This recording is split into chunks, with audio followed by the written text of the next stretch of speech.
Já estamos ao vivo. Sejam todos bem-vindos. Vamos esperar aqui enquanto vocês vão entrando.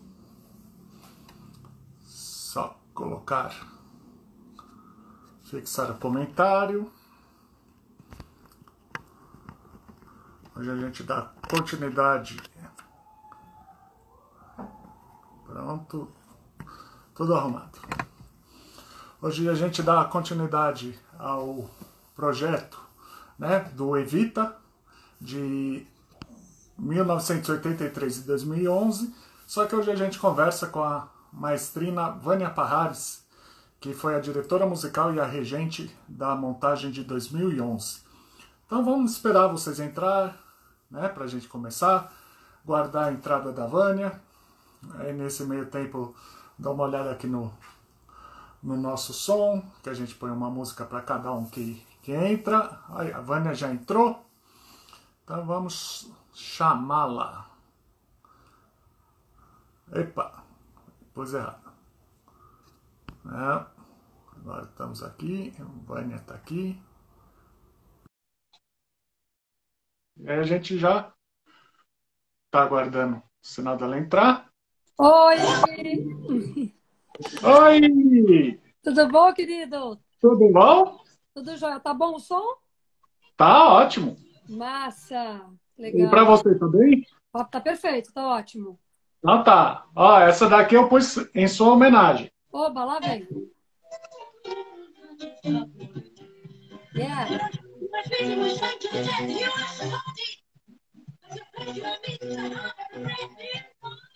Tinha que ser um rock, né? Mas só que como não tem rock no Evita, Não tem.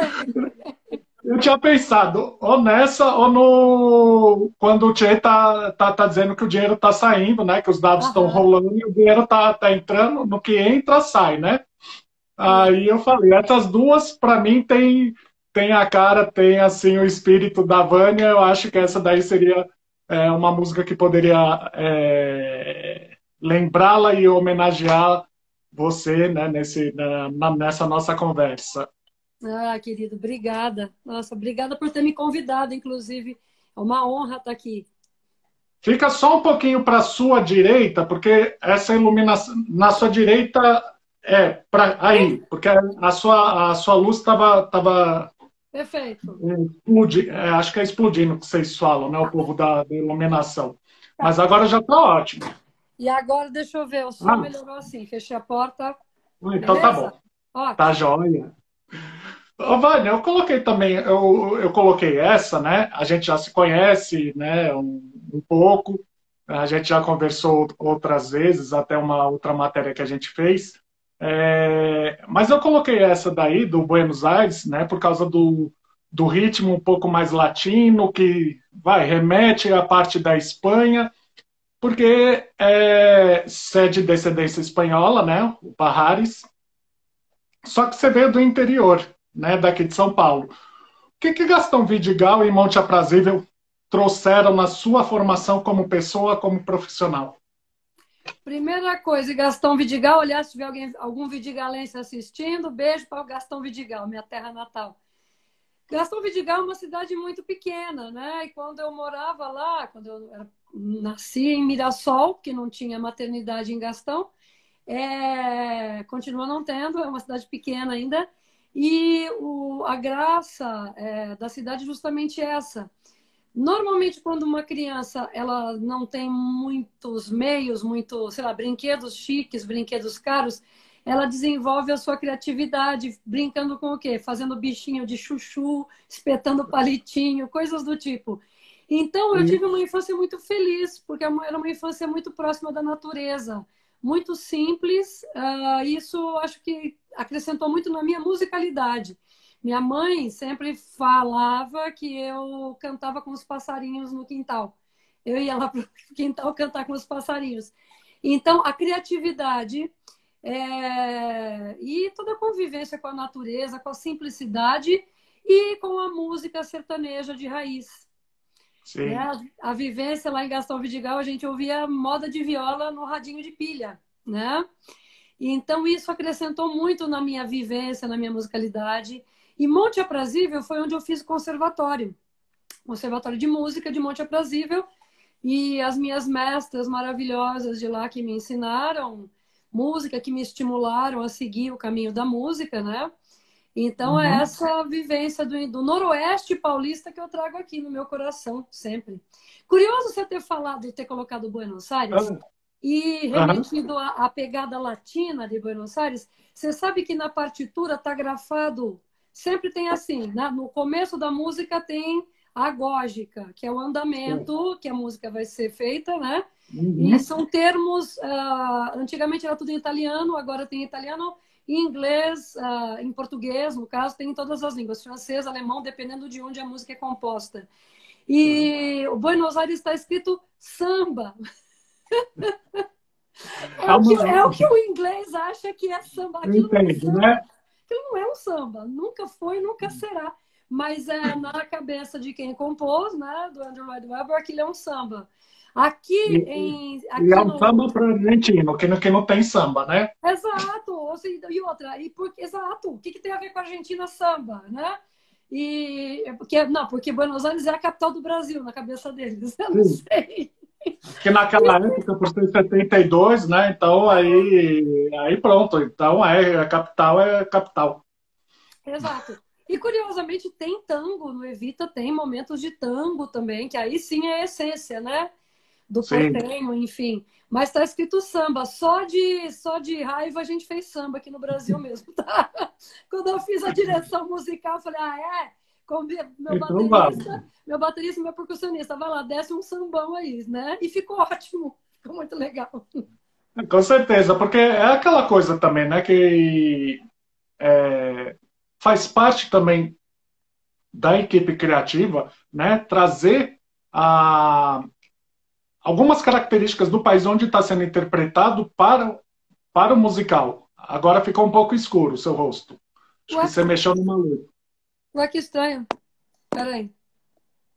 É que tinha escurecido tudo. Ah, tá. Melhor, Não, deixa eu sair e entrar de novo. tá bom, tá bom. Para o pessoal que tá aí, sejam todos bem-vindos. A gente está conversando com a Vânia Parrares, que foi a diretora musical e regente do Evita de 2011, né? Dando, estamos dando prosseguimento às conversas sobre o musical.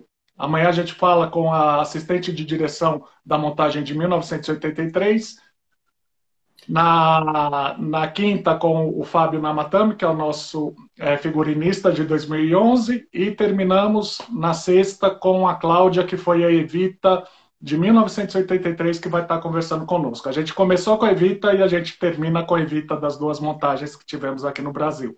Uhum. Então, Wanda, eu estava falando, né, a gente estava conversando nisso, eu falei, porque é interessante essa possibilidade da equipe criativa poder se adaptar, né, e colocar alguma coisa da temática do país onde está sendo feito, né, acrescentar ao musical, e não simplesmente tirar, né? A gente tem certas liberdades, né? Quando os direitos são comprados, só que a montagem é original aqui no país, a gente tem algumas liberdades, tem cláusulas contratuais que a gente não pode, né? A Uhum. gente não pode incorrer, porque aí é crime, no caso, é Sim. violação de direito autoral. Mas, enquanto diretor musical, diretora musical, eu tenho sim certas liberdades para, inclusive, enriquecer e dar uma leitura local, né? Para o que vai acontecer no Brasil, então tem que ter um sabor brasileiro, né? Então, em 2011, realmente eu tive essa liberdade, esse privilégio de poder trabalhar com uma partitura difícil, é uma partitura muito difícil, é intrincada mesmo, tanto para tocar, para cantar, ah, e, Uhum. e até certo ponto você tem determinada liberdade de mexer em algumas coisas, e isso foi super bem-vindo, e a gente também é submetido a uma aprovação, né, do selo. Então, Sim. vem algum representante sempre da grife, né, da marca, para ver se está tudo ok. Eles vieram e aplaudiram, acharam o máximo, gostaram bastante. Então, é muito legal. Porque também você estava falando nisso, porque para eu fazer a matéria, que eu tenho uma matéria escrita, né, eu tive que pesquisar e ler em todos os sites, li o programa de vocês, né, e outras informações. É, não deixa de ser uma ópera, né? Que, que o Lloyd Webber e o Tim Rice tentam criar a ópera com o Jesus Cristo, passa pelo Evita e termina no Fantasma da Ópera, né? As três peças transformadas em ópera. Mas também é uma ópera que tem uma mistura muito grande de ritmos musicais, né? Você passeia por vários ritmos musicais no Evita, né? Uhum. Se a gente for pensar assim, que ópera é o plural de opus, e opus é obra em latim.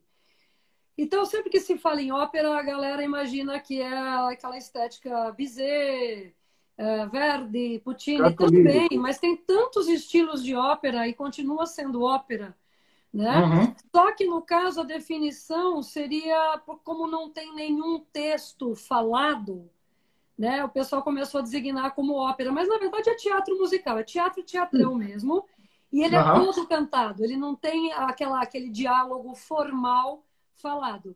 Porém, em ópera mesmo, por exemplo, a Flauta Mágica, que é um Singspiel, que é uma ópera alemã, tem texto puramente falado, então as linhas são muito tênues para Você delimitar. mistura, né? É sempre muito tênue, muito delicado. Essa divisão é muito delicada sempre, né? Mas é teatro, teatrão, teatro musical mesmo. Entra nessa estética, realmente.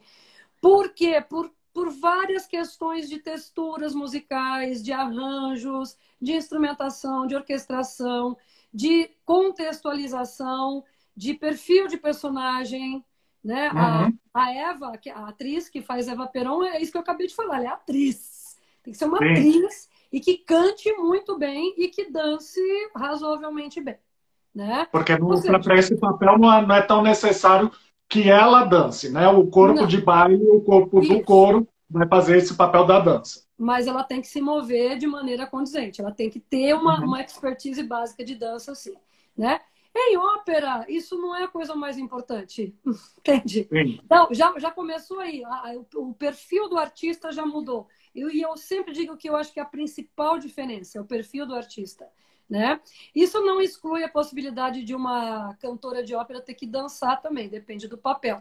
Mas aí entra numa outra estética, numa outra questão de textura musical. Eu vi que o Rodrigo Gabiraba perguntou se eu tive mais liberdade no Evita Isso. do que Jesus. Jesus Cristo. Foi Uhum. igual. Foi igual porque é a mesma produtora, né? Quer dizer, a mesma detentora dos direitos. Não é a Sim. mesma produtora, não. É a Really Useful Theater Company. Ops, mudou aqui o ângulo. Melhor. Yes. Né? Aliás, eu tô com Uhum. um programa aqui de 2011. Olha que bonito. Ai, nossa, é lindo, né? Genial. Esse E programa é muito lindo. eu Ó. estava falando até com a Paula, né? Uhum. O cuidado que o Jorge Tacla, né? Que foi o diretor e produtor da peça, tem, né? Que a pesquisa que ele fez para ele montar, né? E que nem você falou dessa liberdade. Ele teve a liberdade de colocar o ponto de vista dele, ao invés de fazer uma obra política, ele fez uma obra de romance, né? O amor entre Eva com Juan Perón, né? Uhum. Basicamente é esse o foco principal, né? Uhum. E essa preocupação com os detalhes, porque um programa desse, né? Que é um breve resumo do que foi a peça com as projeções, é algo que a Uhum. gente não encontra, né? Exato. Ó, Rodrigo, ficou tudo escuro. Oi. Qual? O seu? Você travou Voltou? agora. Voltou? Voltou, agora Voltou? você voltou. Voltou. Ah, deve ser o sinal Voltou. da internet. Curioso, porque aqui não está falando nada. Bom, enfim. Tá. Então, tudo que o Jorge faz é de extremo bom gosto. Ele não economiza em bom gosto. Ele é extremamente preciosista em todos os detalhes, né? Eu adoro uma coisa particularmente nesse programa, é que o pai dele, que foi ministro, né, das Relações Uhum. Exteriores, se não me engano, do Líbano. Relações Exteriores do Líbano. Isso! Em Tem fotos, 1950, acho que é isso! 50. Tem fotos com o Perón e com a Eva Perón. Isso é maravilhoso, isso é uma história pura, né? Isso é E aí, maravilhoso. Ó, tá escurecendo de novo! Ah, que saco! Pronto. mas para mim, acho que para o povo que está assistindo, tá tudo ok. Tá bom. E aí uma criança de 10 anos vê, né, no escritório do pai uma foto da Evita, pergunta quem que é, e É, depois de não sei quantos anos vai e monta, né, a sua versão musical daquela foto, né? exato. eu acho que é muito amor à arte, né? E é isso que está sustentando todos nós, a bem da verdade, né, Rodrigo? Com Sustentando as certeza. nossas almas, os nossos corações, essa esperança de que um dia a gente vai poder voltar ao presencial, né? Mas Uhum. com esse amor, esse cuidado, né? Pela arte, enfim. Aí. Agora escureceu. Apagou, É, tá ruim, realmente. mas Agora, voltou. Até assim interessante, né, no que você falou, porque o Jorge postou hoje mesmo, né, da ópera do espetáculo que ele está ensaiando lá na Sala São Paulo, que por isso ele me falou, olha, não vou poder conversar com você por causa disso, que a gente vai apresentar tendo público ou virtualmente, né, mas eu tenho que criar, né, fazer essa criação, fazer esse ensaio e colocar esse espetáculo no ar, né? exato. Quem vai reger é o Roberto Tibiriçá, falei com ele ontem. Maravilhosa a ópera, né? Na Sala São Paulo. Vai ser, recomendo. Hein?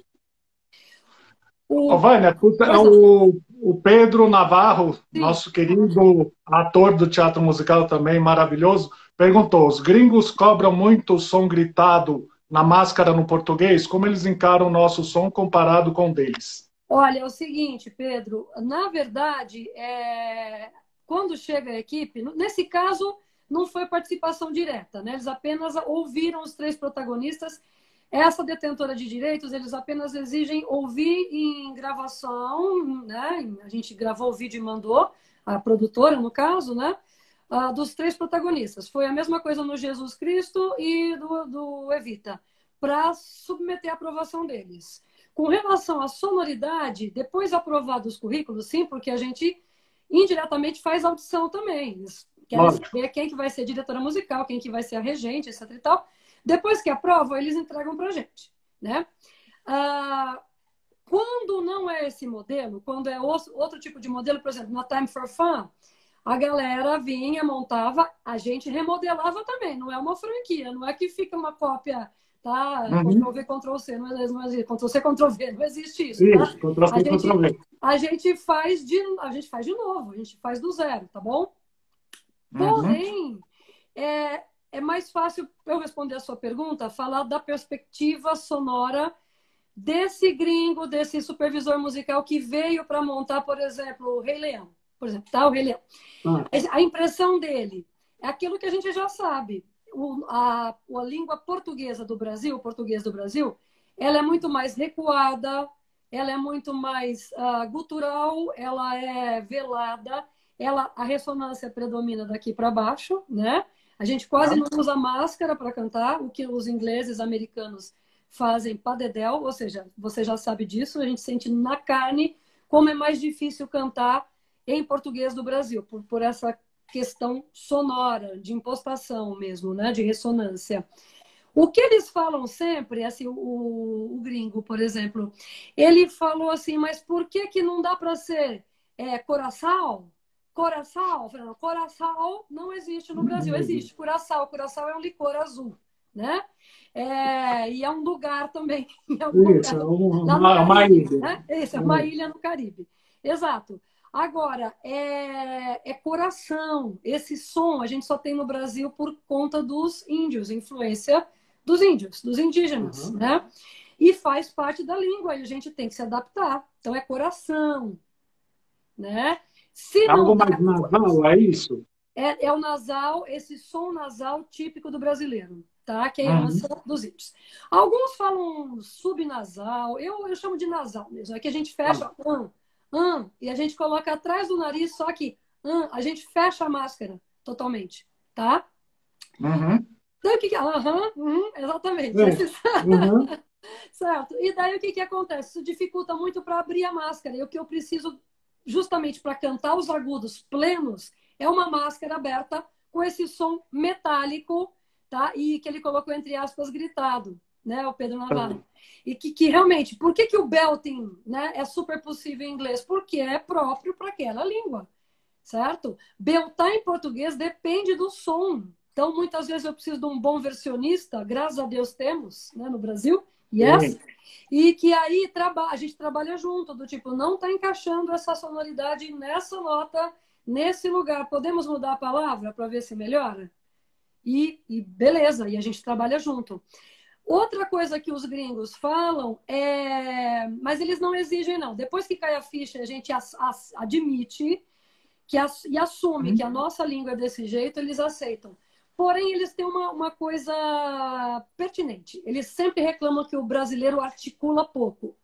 Fato. Ah, tá. Fato. A gente come as palavras, né? Não pronuncia tudo. Muito outra coisa. Tô falando com você, Rodrigo. Eu tô mal mexendo os lábios, você tá me entendendo, não tá? Tudo que eu tô falando você tá Sim. entendendo. Mas eu não tô quase mexendo. Isso aqui para cantar é péssimo. Para palco é péssimo. Ah, mas tem microfone. Microfone não faz milagre. Se eu não Nada. articular, se eu não frontalizar corretamente, esquece, né? E, Então, e, é uma das Ivana, coisas. deixa eu só fazer, aproveitar, né? Já que esse quadro que eu estou criando, até mesmo para poder trazer, salvar e guardar a memória, né, do teatro musical, só fazendo comparação. O microfone, né? Isso daqui é algo recente. O pessoal que eu entrevistei de Chorus Line, de 83, ele tinha que projetar a voz para ser captado pelo microfone de chão para chegar a mil pessoas lá atrás no Sérgio Cardoso, né? Não tinha essa facilidade que tem agora. Então você tem que realmente pronunciar a palavra para o som sair. O que eu Isso. pouco entendo de música, né? Não, corretíssimo, é isso aí. E mesmo com essa facilidade toda, vira e mexe, em algum show chega o operador da mesa, que é o sound designer, ou o assistente dele, né? Ele Uhum. chega para mim e fala, olha, fulano tá miguelando. Aí assim, eu tenho certeza que ele não está miguelando, é que ele não tem consciência de que o que ele está fazendo é insuficiente para captação. Aí o que eu falo sempre, articula melhor esse texto. Que sempre os gringos, por exemplo, voltando aos gringos, eles chegam e falam, mas ele está cantando direito? Perguntam, a gente se comunica em inglês, óbvio, né? Sim. O fulano está cantando direito porque parece que ele não está mastigando direito as palavras. Eu falei, é outro problema da língua brasileira. É tudo muito mole, a gente fala muito mole. Então é só chegar para o artista em questão e falar, articula um pouco melhor, tá? Cospe Entendi. essas palavras, mastiga essas palavras, joga. Isso vai te ajudar na emissão, né? E vai Uhum. ajudar na captação e principalmente no entendimento do texto, porque eu estou fazendo o quê ali? Contando uma história, né? Se eu não conto a minha história, E, não é graça. ainda mais quando não é só falado, né? Quando é Uhum. uma peça só cantada. Então você precisa fazer com que todos entendam. E lembrar principalmente que é teatro, a estética de palco, não é estética de câmera, não é TV. TV é outra instância. Tem que pensar, estou no palco. E essa postura é muito legal. É bom em algum momento todo ator fazer um pouco de ópera para sentir o que é você seu instrumento sem nenhuma amplificação possível. Você tem que encher o teatro com apenas a sua voz e a sua técnica, né? Lógico. É, depois eu faço essa pergunta aqui, mas é aquela coisa que eu até queria já aproveitar e antecipar essa pergunta. Como é que começa esse seu trabalho como diretora musical e regente? Você recebe essa obra junto com o diretor que vai conduzir, né, no caso o Jorge, né, Tacla, e aí você começa a trabalhar, decifrar, entender, compreender, para depois saber quantos músicos você vai chamar, quais são os timbres vocais que você precisa para cada ator. É assim que se faz? Exatamente. Tudo começa antes na produtora. Os produtores vão decidir o que eles vão fazer. Se é um musical internacional, se é um musical internacional, porém montagem original brasileira, né? Tem Uhum. essas possibilidades. Se é um musical autoral daqui, se é um musical biográfico, enfim, né? Decidido o título, aí eles vão chamar a equipe criativa. Algumas pessoas, o Jorge Tacla, por exemplo, ele é um produtor e diretor. Ele faz as duas coisas. Nem todo mundo é assim. Tem produtora que só produz, tem, enfim, né? Uhum. Daí, o que acontece? Aí, decidido isso, vamos ver quem a gente quer para a equipe criativa. E é contatada a equipe criativa, tá? Direção cênica, direção musical e coreografia. Daí, o que acontece? Já que eu aceitei, Ótimo, sou diretora musical do espetáculo. A gente começa a se reunir, a equipe criativa, né, para ver as direções que a gente vai tomar. Por isso, diretor dirige, né? Então, para onde que a gente vai? O que a gente vai fazer? E a primeira coisa, depois do meu convite, né, eu agradeço, muito obrigada, preciso da partitura, agora. Mesmo que eu já tenha, tá? Que Então, você já por exemplo, conhece. mesmo que eu já conheça e mesmo que eu já tenha aqui no meu estúdio. Por quê? Pode ser outra versão, pode ser uma versão remodelada, a orquestração diferente. Normalmente, a gente trabalha com material alugado. Então, a grade de orquestra eu não tenho na minha casa. Ele é alugado, esse material, e é devolvido ao final do trabalho. Tá? Uhum. Sem nenhuma anotação, que senão você paga a multa, tá? Não pode, tem que estar limpinho, puro. Só que eu preciso, por exemplo, da redução canto-piano ou da piano conductor, que é toda a obra para ser tocada no piano, tá? Com a parte vocal e a indicação dos instrumentos. Então, eu preciso de alguma coisa física para eu começar a trabalhar. Na maioria das vezes, na grande maioria das vezes, eu já conhecia os títulos. Por quê? Porque são títulos famosos e mundialmente famosos, né? Mas isso é uma coisa você saber de ouvido, outra coisa é você mergulhar nesse universo. Então, é a partitura. Eu começo a mergulhar na parte física da música, na parte material da música mesmo. Certo? Então, estruturas, notas, tons, sequência de números,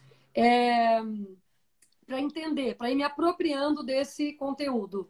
Daí, escuto tudo que tem disponível na internet, tudo, absolutamente tudo, todas as versões possíveis, e leio tudo que existe a respeito. Por exemplo, qual obra que deu origem a esse teatro musical? My Fair Lady tem o Pigmalião. Claro que eu fui ler Pigmalião, é óbvio, né?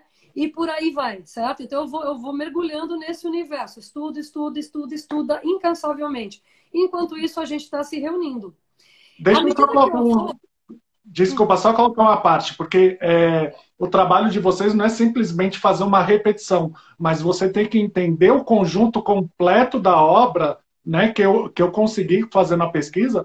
Tinha muita coisa que eu não sabia sobre Evita, sobre a vida dela, sobre o que aconteceu, e eu coloquei como algumas curiosidades, né, mas se você simplesmente pega e faz uma repetição, você não está, né, colocando o seu trabalho como ator, como músico, como diretor, como criador. Você está simplesmente sendo um copiador, né? Isso já começa sendo impossível, porque é melhor então assistir a um DVD, né? Se a gente for fazer igual, que perde o sentido. A graça justamente está em você pegar uma obra e você dar corpo para essa obra, você dá voz, você dá presença para essa obra, né? E é uma atualização constante. Se a gente for pensar, no começo dessa pandemia, a gente ainda fazia piadas com essa pandemia. Não dá mais para fazer piada nenhuma com essa pandemia. Depois de... Já chegamos em 110 mortos? Eu não sei. Enfim, é deprimente. Né? É deprimente. Então, não é mais... Era uma coisa que... Agora não tem mais graça. Então, você vê que em um curto período de tempo já desatualizou. A gente tem que remodelar. Né? Senão, não é teatro, senão não dá leitura, senão você não se transforma e você não transforma o seu público. Né? Então, não faz sentido realmente repetir. E outra, já começa de alguns fatos. É outro idioma, é teatro musical, então tem que ter uma versão, tem que ser encenada essa obra no idioma da pátria onde ela está sendo feita. São pessoas diferentes, são elencos diferentes. São corpos diferentes, são vozes diferentes. Tem alguns parâmetros que eu preciso seguir? Sim. Tem uma nota aguda lá que eu preciso que a mocinha tenha. Certo? Beleza. Que a protagonista tenha. Ok, vamos atrás dessa pessoa. Mas mesmo assim não é a criadora original do papel, que foi em outra década, há muito tempo atrás. Ou seja, outra estética, outro estilo. Os arranjos, por exemplo, eu vou refazer os arranjos. Eu fiz essa direção em 2011. Se eu fosse fazer hoje, seria diferente. Porque muita coisa mudou em gosto estético, em questão tecnológica, em instrumentos. Se a gente pensar que em um certo tempo não tinha microfone, conforme você mesmo falou, e não tinha instrumento amplificado, era tudo acústico. Né? E aí eu vou montar hoje. Faz sentido eu fazer exatamente daquele jeito ou eu posso tornar mais dinâmico, mais moderno? Eu devo tornar mais dinâmico e mais moderno. Entendi. Senão, não dá leitura. Senão fica o quê? Fica datado. No Jesus Cristo Superstar, por exemplo, tá? Que é dos mesmos autores, Aham. né? É. A montagem, a forma musical original, não falo nem da montagem, a forma musical original pertencia a um período Flower Power, movimento hippie.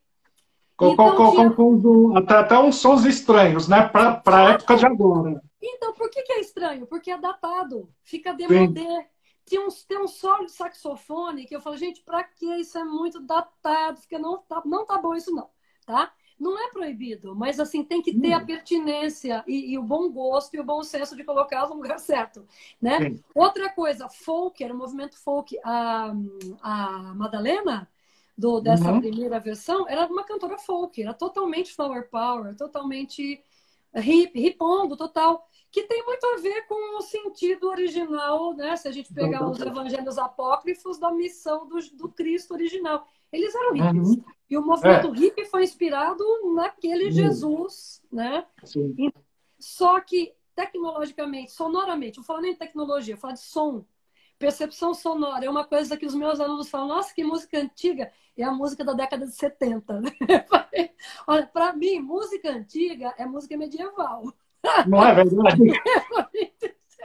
Né? Para mim não é antigo. Ai, muito antigo. Bom, os meus alunos falam que música da década de 90, 1990, é antiga. Mas Então, se você pegar a discoteca, que era os amplificadores, os baixos, né? Isso daí já é coisa assim velha, né? Mas 70 era uma novidade, né? Para a nossa música. exato. Tem coisas assim, tem coisas que são atemporais e que é óbvio que a gente vai colocar porque faz parte da estética. No musical Mudança de Hábito, tem coisas propositais, tem sons Sim. propositais. Por quê? Porque remete à atmosfera disco, né? Aham. É que, de novo, daí vai o bom senso dos diretores, dos criativos, né? Aí você estava falando que aí é que eu coloquei esse à parte, mas você estava falando que feito esse estudo, aí você se juntava com os outros criadores, né, para poder dar Isso. o prosseguimento.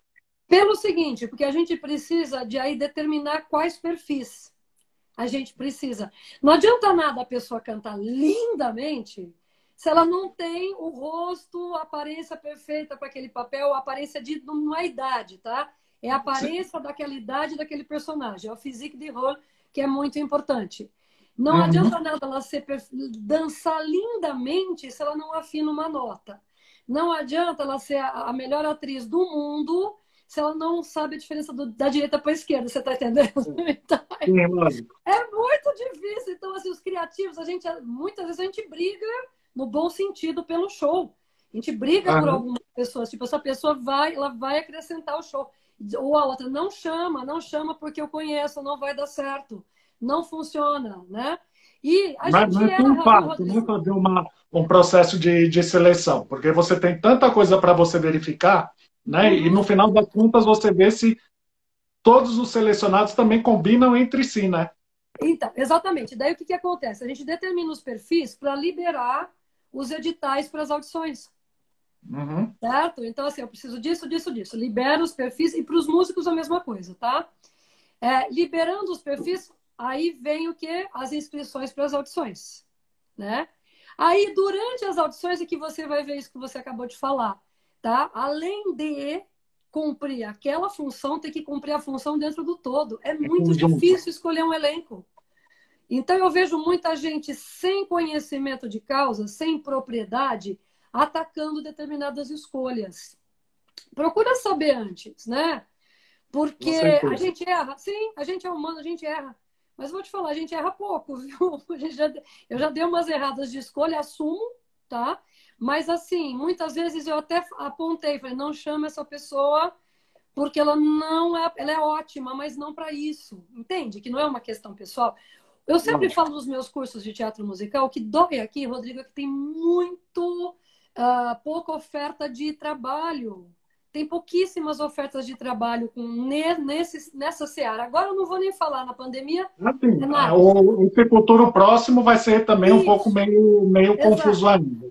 Mas, assim, se a gente for comparar com Nova York, que um ator de musical faz, no mínimo, 3 audições por semana, aqui tem uma audição a cada o quê? 6 A meses? cada 4, 5 meses, né? É muito pouco. Então, assim, a gente entende essa ânsia, essa necessidade, mesmo porque tem gente muito boa, que agora tem escola, né? Então, quando eu falo Sim. assim, procura saber antes de atacar, eu não estou falando dos profissionais, não, da galera que investe em profissão, investe em formação, em estudo, não. É a galera que simplesmente fala, a internet virou um lugar, assim, né? Todo mundo A, fala a, o que quer, a tá opinião, bom, mas a gente sabe que a opinião é livre, mas você tem que ter, né, pelo menos a responsabilidade daquilo que você fala, não é falar só por sair da boca. exato. Procura saber, tem um monte, tem tantas coisas envolvidas, né? O que mais criticam é para que chamar uma celebridade para fazer, porque o show ele precisa se sustentar, ele precisa de Realmente. patrocínio. O público Uhum. de teatro musical, a gente conhece as pessoas de teatro musical, o grande público não necessariamente. E não é só no Brasil que é assim, na Broadway também é. Figuras de Hollywood fazendo musical na Broadway para atrair público? Sim. Mas, de novo, em nenhum momento a equipe criativa vai deixar a qualidade do show cair por conta disso. Tem gente maravilhosa que é famosa, que é célebre e que é maravilhosa em teatro musical também. Uhum. Sabe? Isso não tira o lugar de ninguém. Na verdade, é uma questão necessária, questão para agregar valor, tá? Tem nomes, eu não vou citar nomes, senão vou ser injusta com outros, tá? Tem gente muito boa. Mas vou citar um nome só. Por exemplo, durante o Wicked, o Uhum. Gabriel Leone, ator Sim. da Globo, gente, ele fez Mas o porque ele Fiat. também fez musical, né? Eu conheço ele de musical. Ele é ótimo, ele sabe música, ele é um fofo, profissionalérrimo, sabe? Ele foi maravilhoso. Jonatas Faro, ótimo, impecável, sabe? Você vai falar o que dessas pessoas? Eu só tenho coisas boas para falar dos dois. Então, e aí? E digamos assim, você é um ator, você está preparado para trabalhar na TV, né, no cinema e no teatro. Então, se você trabalha na televisão, você não deixa de ser um ator porque você está numa televisão. Naquele momento você está numa televisão, mas você pode ir para um teatro como vice-versa. E é até assim é solicitado, né, que conheça as três escolas, né, Sim, as três formas, né? Vânia, deixa eu só fazer uma pergunta aqui do Rodrigo pode lá. Guabiraba. Vânia, na montagem de vocês, eu senti priorizar o original na partitura. Em algum momento teve a possibilidade de oitavar, como foi feito no filme o filme da Madonna, do Alan Parker? Na verdade, por exemplo, a Paula Capovilla fez umas variações bem bizarras, agudas, tá? O Tchê fez um monte de variações, no caso o Fred Silveira fez um monte de variações, tá? Ah, quem mais? A Amante não tem possibilidade de variação, a gente respeitou a partitura. Tudo que teve de variação possível, eu mandei fazer, eu deixei lindo, Entendi. tá? Ele está falando com relação à parte vocal, né? A Uhum. gente não transpôs nada, tá? A gente deixou no tom mesmo original, nos tons originais, o que já é difícil o suficiente, né? Mas a gente tinha um Sim. elenco maravilhoso que conseguia executar aquela partitura maravilhosamente bem. A gente não precisou de nenhum alívio, tá? Era um elenco fabuloso. O Peron também, do Daniel Boaventura, maravilhoso, né? Buenos Aires, já que falamos nesse samba, Sim, o samba. muito difícil, porque ela é belter, né? É Evita jovem, né? O Uhum. começo ali, a chegada dela, grande. Seria, se fosse em ópera, seria a cavatina, né? Seria a apresentação do E personagem. ainda tem aquele fogo juvenil do começo de uma jornada, né? Que é o Sim. começo da jornada do personagem. É lá que ele vai começar o seu ponto, né, de mudança para chegar no final, né? E tudo isso dançando, Tá né? bom? Tudo isso dançando linda, gloriosa. E a tessitura é muito, ela vai em mi, esse mi grave. É grave para mim, imagina para uma soprano belter, eu sou mezzo, né? Uhum. É muito difícil. A Nova Argentina, ela vai lá pro rebatido lindo. deixei ela colocar todos os drives possíveis e as variações, sim. Eu deixei colocar muita variação. A gente não foi exatamente a partitura original, não. Eu mexi num monte de coisa, viu? Claro, respeitando o bom senso e Sim, respeitando as o pessoas que trabalho. estavam ali para enriquecer, para agregar valor, realmente, né? Foi uma delícia fazer. Foi uma maravilha. Foi uma experiência e tanto. Eu adorei fazer. Ó, tem uma outra pergunta do Roberto Donadelli. Ele perguntou: esse trabalho do Evita, vocês começaram o trabalho de mesa da equipe criativa quanto tempo antes de começar as audições e ensaios? Tá. A grossíssimo modo, Roberto, é um ano. É por um ano e a gente já está atrasado. Assim, Ah, é mais ou menos assim. A gente termina um musical, já começa o outro. Eu lembro que a gente foi pouco menos de um ano esse processo, porque foi assim, a gente encerrou o Rei e Eu. Acho que aham. praticamente no dia seguinte eu já estava lá no escritório para discutir. Entendeu? Foi mais ou menos Já, isso. já, Domingo a gente fez o último show do Rei e Eu. Na segunda, segunda né, eu já estava lá. É mais Mas você já sabia que ia ser Evita, é, né? Porque sim, era sim, sim. o. Porque o rei, para o pessoal que não sabe, depois deu uma lida na matéria que eu fiz, que era uma trilogia dos clássicos que o Jorge Tacler ia fazer. Que por Uhum. acaso você começou com ele no ramo do teatro musical com My Fair Lady em Yeah. 2007, depois veio o West Side Story, né? Isso. Aí entra no Rei e Eu, mas só que não faz parte da trilogia, foi um algo a mais que ele colocou para que terminasse no Evita, né? Isso, exatamente. E aí, na verdade, olha, deixa eu ver. Ó, provavelmente Evita a gente sentou, foi final de maio de 2010, para estrear em março de 2011, o Evita. Foi isso. Foi mais ou menos isso, tá? E aí, E desculpa até interromper, mas o que eu ia perguntar e como é que começa esse seu trabalho com o versionista? Porque é aquela coisa, ele precisa saber, né, a canção e como é que você vai conduzi-la para colocar, né, nisso que você falou, que é o nosso problema do nosso idioma, né, de ser mais fechado, mais anasalado, e para ele poder casar a letra com a música, né? felizmente nós temos versionistas fabulosos, sensacionais, que também são cantores, que também são dramaturgos, né? Então isso já assim, já é o paraíso. Eles é o trabalho deles, eles isso. Então digamos que eu não posso e travou. Voltou? Tá me ouvindo? Voltou. Tá, tô ouvindo, tá, a Ok. imagem tá ok. Ok. Agora, Obviamente, eu não posso interferir. É uma questão ética, e eles que assinam do mesmo jeito. Se vierem dar pitraco na minha direção musical, é altamente desrespeitoso. Então, cada um trabalha no seu quadrado, mas a gente costura junto. Tem um limite para interferir. Então, primeiro, eles entendi. recebem a próprio trabalho, tá?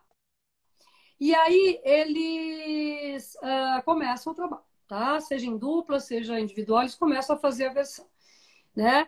Aí, depois de algum tempo, versão pronta, primeira parte da versão que tem que ficar pronta, os trechos que serão audicionados. Ah, Porque tá. a audição é no ano anterior, a montagem, né? Então, vamos calcular audições em setembro ou outubro do ano anterior à estreia Tipo da isso. montagem. Então, a primeira coisa, versionar isso. Nisso, a gente já vê como está indo a direção. Quem pode interferir? O diretor cênico, tá? Que também é o produtor mas principalmente o diretor cênico, por quê? Interfere diretamente na dramaturgia e na contação da história. Eu adoro esse substantivo, contação da É, história. Amo, é isso, né? E daí, ele já tem alguma coisa que ele não gostou, ele já fala ali, não que ele não gostou, mas que ele quer diferente. Porque eu tenho certeza que se chamamos esses versionistas, o trabalho já é brilhante, eu tenho certeza. Só uhum. que a gente quer, direção, e quer ir para um outro lugar. Começa aí. Aí depois, essa questão do sentido e da contação da história tem muito mais a ver com o diretor cênico, né? Onde eu, diretora musical, vou interferir é na questão sonora. É aquela sílaba não está casando direito. Por quê? E não necessariamente para todo mundo, mas para aquele intérprete, para aquele ator, com aquele tipo de vocalidade, aquela sonoridade própria dele, ele não está conseguindo se expressar direito, ou seja, não está soando bem. Ah, muda rapidinho. É questão assim, é no WhatsApp mesmo. Ele manda, logo em seguida já tá. O Vitor Militelli, a Bianca, assim, é rapidão, sabe? É muito pontual, né? E daí, esses são pequenos ajustes, a gente nunca vai interferir, é uma troca.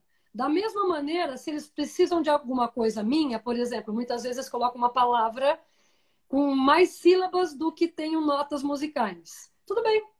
Se soou bem, eu coloco mais notas. Isso, eu coloco mais notas musicais, porque outra coisa do português do Brasil é um idioma prolixo, é um idioma com muitas sílabas, muito mais do que o inglês. Então, se é um musical concebido em inglês, são menos notas necessárias para cantar a mesma frase em inglês do que em português. Em português eu preciso de mais notas, né?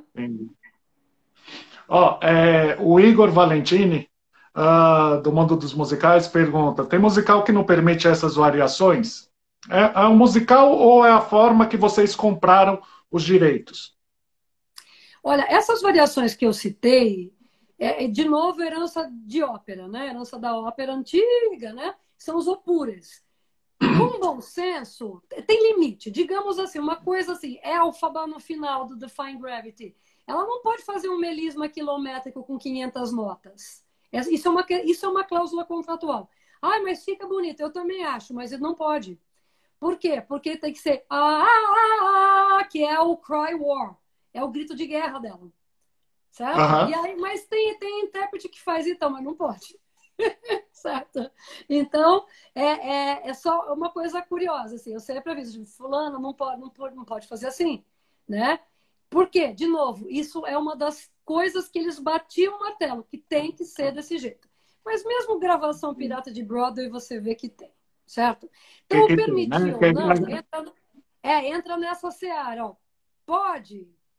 Então, algumas coisas podem. Nesse caso, não. Tem umas outras variações que são ultra mega permitidas no Wicked, por exemplo, tá? Mas algumas outras não. Então, muitas vezes o ator ele é desobediente. Tá? Isso não Mas é legal. Aí vem a pergunta que eu ia fazer.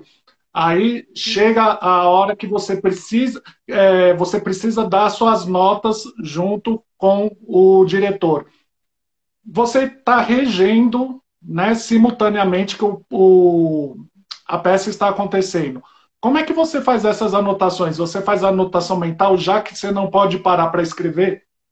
Mental. Totalmente mental, tá? Eu faço uma nota mental enquanto estou regendo. E eu levo sempre para o fosso um bloquinho, tá? Tem alguns, não no Evita não tinha jeito, né? Mas assim, é nota mental mesmo. Alguns momentos que, para a música, eu agacho no meu pódio, anoto no escuro mesmo, e deixo ali. Para lembrar depois, tá? Mas normalmente, agora só terminando essa resposta, né? Não é que você não pode variar nunca. Você pode variar sim, tá? Não é porque o artista, senão não faria sentido também repetir sempre da mesma maneira. O artista ele tem que agregar a sua criatividade, a sua personalidade, a sua cara ao personagem. Isso é bem-vindo, isso não é proibido, nunca. É que em alguns lugares não cabe. Só tem que ter esse bom senso, essa pertinência de colocar no lugar certo a variação. Ou o caco. Colocar o caco no lugar certo. Mas o caco também não é feito. Dependendo do espetáculo, né, o caco é feito para rir, mas desde que é permitido pela direção, e em outros lugares você colocar isso daí, você está mudando o significado da obra, né? E fica incômodo, porque fica tacanho, fica tosco. Isso eu chamo de desrespeito. Assim, me tira do sério a pessoa lá, tô aqui na minha casa fazendo a minha piadinha. Não, meu amor. Você está encenando. O palco é um lugar sagrado. Respeite o palco onde você pisa, né? Então... aquele ator canastrão de antigamente, né? Que fazia tudo para roubar porque precisava ter os louros da glória só para si, né? Mas aí é o trabalho de um e não é o trabalho de uma equipe. E mesmo desvirtua. Não, não é legal. Fica feio. Fica tosco. Quer ver um exemplo de caco bem sucedido? Cláudio Galvão, no Família Adams. No Full Disclosure, no final do primeiro ato da Família Adams, tá? Que é o Da Verdade. Da Verdade, que era o jogo da verdade. Todo show ele colocava um caco diferente quando ele fazia o Fester, né? Que ele ia, e era perfeito. Por quê? Porque ele é brilhante. Eu chegava que ele ia levar nota, que ele ia levar bronca, rindo. E ele falava assim, você gosta das minhas bobagens? Eu falei, não, não são bobagens, são genialidades. Você faz muito bem. Então, isso é bem-vindo. Outro exemplo de caco. Ontem teve uma homenagem à grande dama do teatro e da TV, Eva Vilma. Maravilhosa. Na Ah, eu Belas vi, que Artes. você estava. Isso, Belas Artes, uma das faculdades onde eu leciono. E aí, eu perguntei para ela esses dias, né?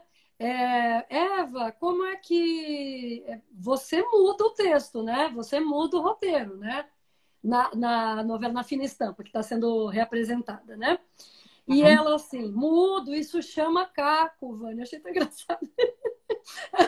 Isso chama caco. Eu falei, mas são cacos brilhantes, né? Ela falou, então, a gente tem noção do limite. Sim. É só isso. Tenha noção do E, limite. e, Não vai ser e é ipsis aquela literis, vamos coisa, cantar aquela ela, partitura. Oi? sim, mas ela faz porque ela tem uma história, né? Simplesmente ela se preparou, ela trabalhou, ela fez, ela estudou para chegar onde ela chegou. Então, ela sabe se a obra permite ou não fazer esse acréscimo, né? Senão, ela Exato. respeita muito bem o texto como qualquer outro grande ator do teatro, da televisão e do cinema, né? Perfeito. A gente sempre volta na questão do respeito. Respeite o Sim. trabalho do outro, respeite o trabalho do colega, respeite o trabalho do diretor, respeita o palco onde você pisa. É isso. E chama trabalho também, né? Então tem uma questão assim, se você tem uma quantidade de obrigações a serem cumpridas, é isso, sabe? É arte e a criatividade é super bem-vinda. Nenhum show é idêntico ao outro e é importante, mas isso é falado nos ensaios também, Rodrigo. A gente fala, aqui você pode variar. Aqui não, aqui Uhum. ele tem que ser desse jeito, né? Senão vai perdendo a forma e vai perdendo a forma para pior. Ela não vai melhorando como tem que ser. Entendi. E, Vânia, também percebe-se, né, além dessa tecnologia que veio para auxiliar o trabalho, né, mas que você até falou mesmo dos instrumentos, antigamente você tinha nos musicais orquestras com até 30 músicos. Agora diminuiu para 18. É por causa desses novos instrumentos que apareceram? É só por causa do custo? Interfere tanto assim na obra você ter um maior número de músicos? Se você pudesse falar um pouco sobre isso? Falo sim. A orquestra do Evita, 18 músicos, é uma orquestra grande para os dias de hoje, tá? A maior orquestra que eu regi em teatro musical foi o West Side Story. Tinha o quê? 23? Tinha mais de 20 músicos, tá? Na verdade, é uma junção de fatores, tá? Tem timbres, o Uhum. Andrew Lloyd Webber principalmente, ele adora uns timbres que não existem na natureza, que não existem em instrumentos acústicos.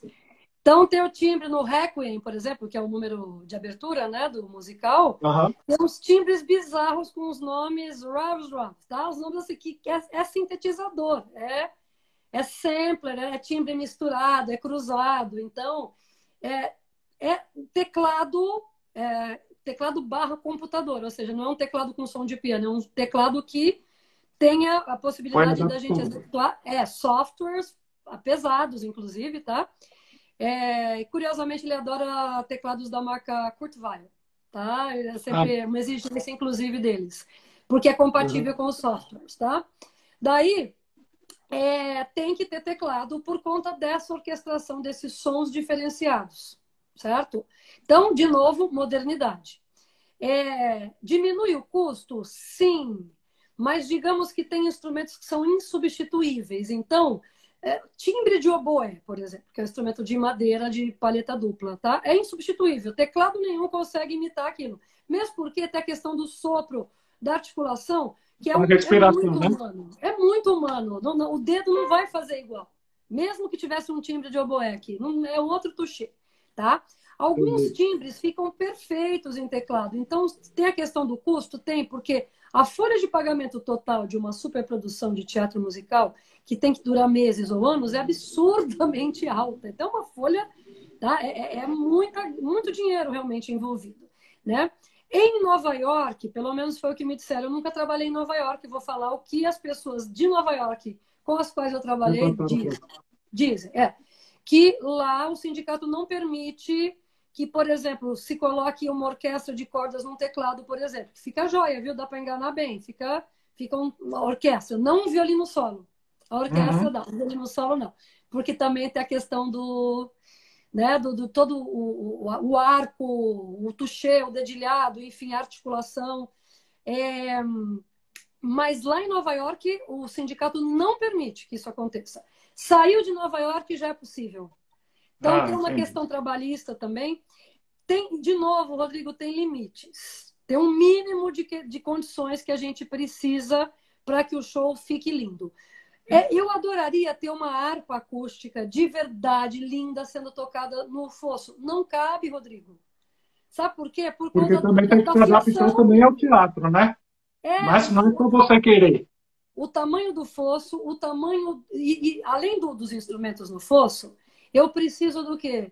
Eu preciso de toda a caixa, a fiação, toda a questão do meu sound designer vai entrar ali.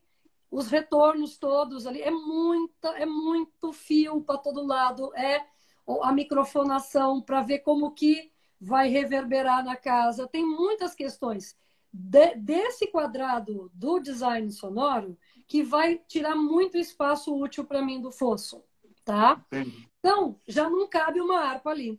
Eu adoraria, mas já não cabe.